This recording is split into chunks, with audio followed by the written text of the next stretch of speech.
If we were to take a pie chart representing how many games of which genre I've played, the shooter genre pie slice would probably be the biggest, and thus the most delicious. But you have to wonder, considering how many shooting games there are, and of how many varieties, top-down, side-scrolling, 3D, first-person, third-person, second-person, what?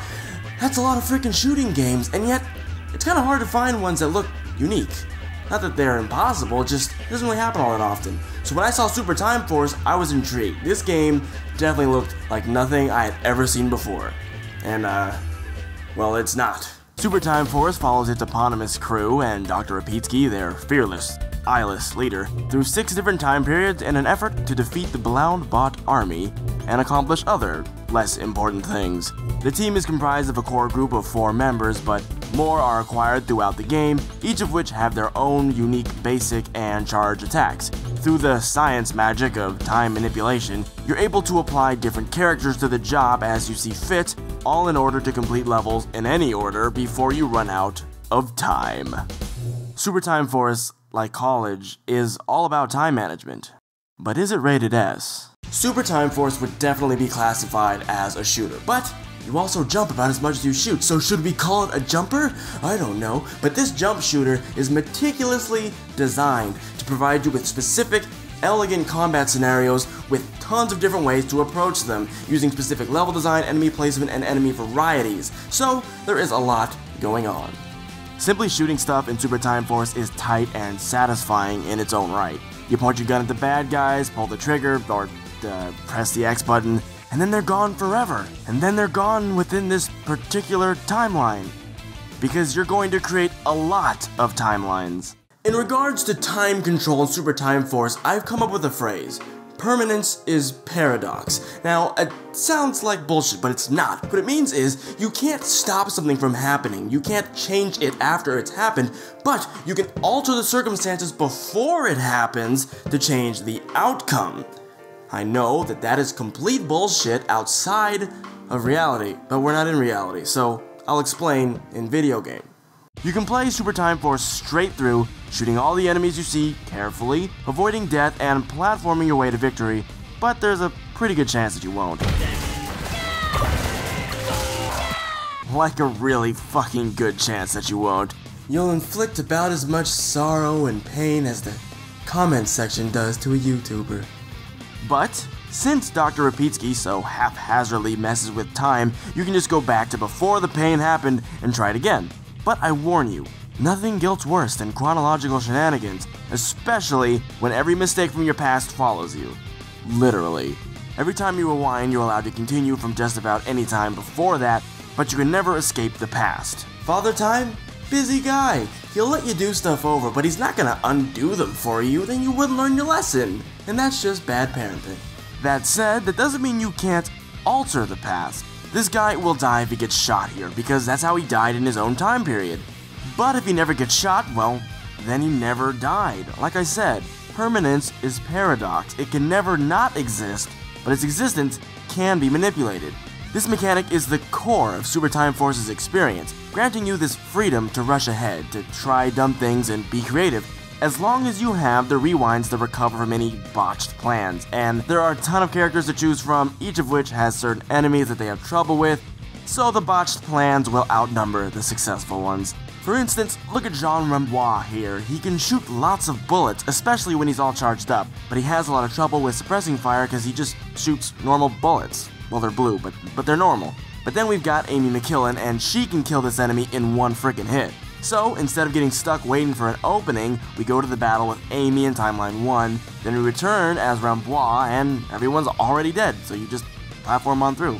That is some Super Time science in action, and it's moments like those that make this game such a satisfying shooter. But they're not rare moments, they happen all the time. By combining the fun of shooting stuff with the fun of using time to mess with time, then you have yourself a game that almost transcends shooter into becoming more of a puzzle game.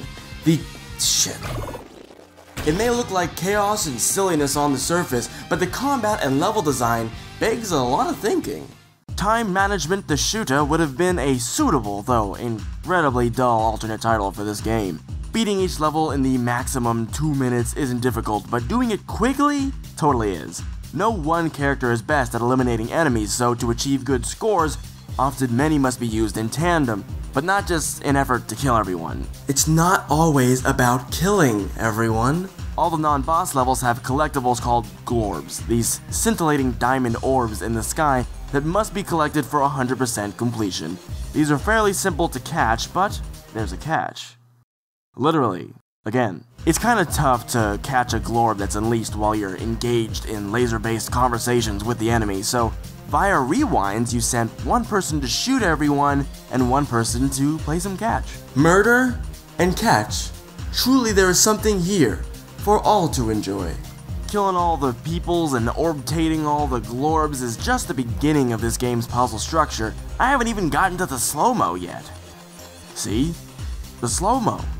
Now remember the mantra, permanence is paradox as it applies to items too. When you send a person to get a glorb, they'll never not get it. Every time you rerun time, they'll get it time and time again. Well, it's the same with the shards. Just touch or shoot one of these magenta squarish anomalies so time will chill the fuck out. In a game about time, I'm sure you can guess just how important slow motion is. It's about as important as it was in the Matrix. Let's put it that way. Remember, once redeemed, items disappear from the timeline, so once a shard is collected, it's gone. Unless someone else gets it first. That sounds weird, so let's go through a scenario. Leonardo da Vinci gets the shard, then he runs off and dies because he's an old guy, that's what they do. However, when Shieldy Blockerson tries to protect him, he can't keep up because Leonardo got the shard, he's too fast, which is uncanny for an old guy. It would appear that old Leo is gone for good, but wait. If we pick someone like Amy, again, we can redeem the shard before Leo does. Permanence is paradox. Leo doesn't get the shard in your timeline, but he did in his, and thus will continue to be slowed down, just like you.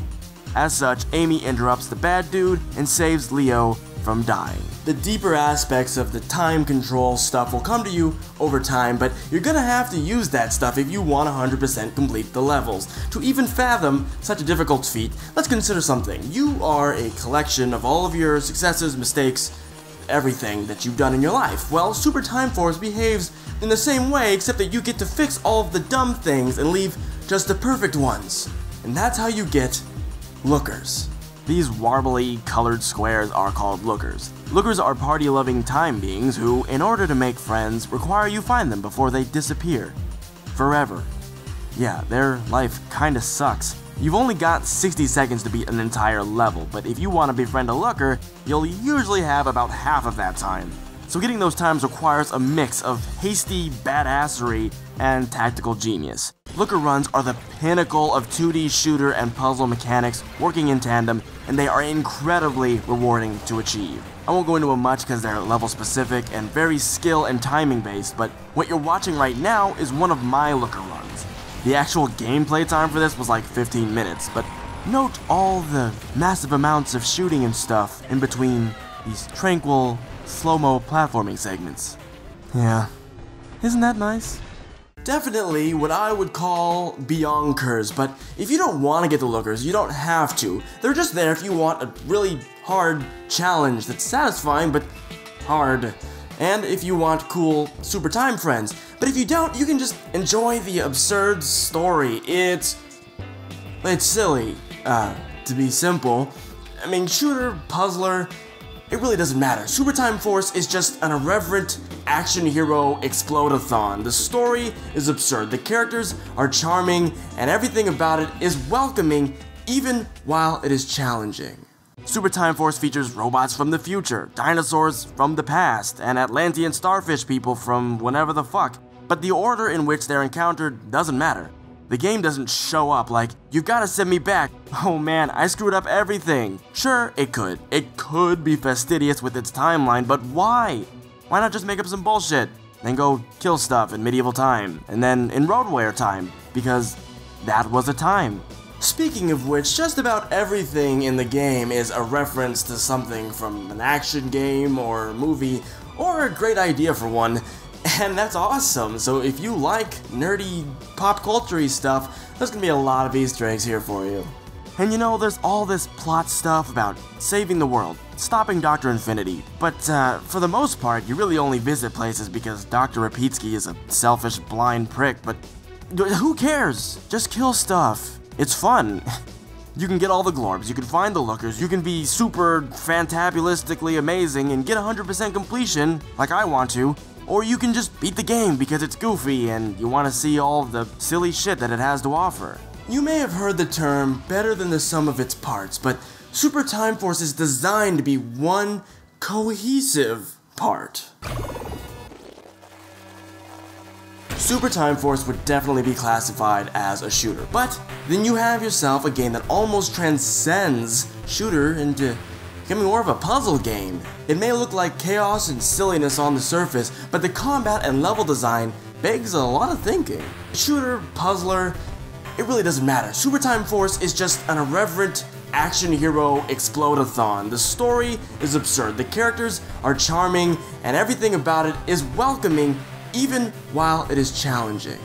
So abso-freaking-lutely, Super Time Force is a rated S game. Probably one of my favorite games of all time, and I do not say that lightly.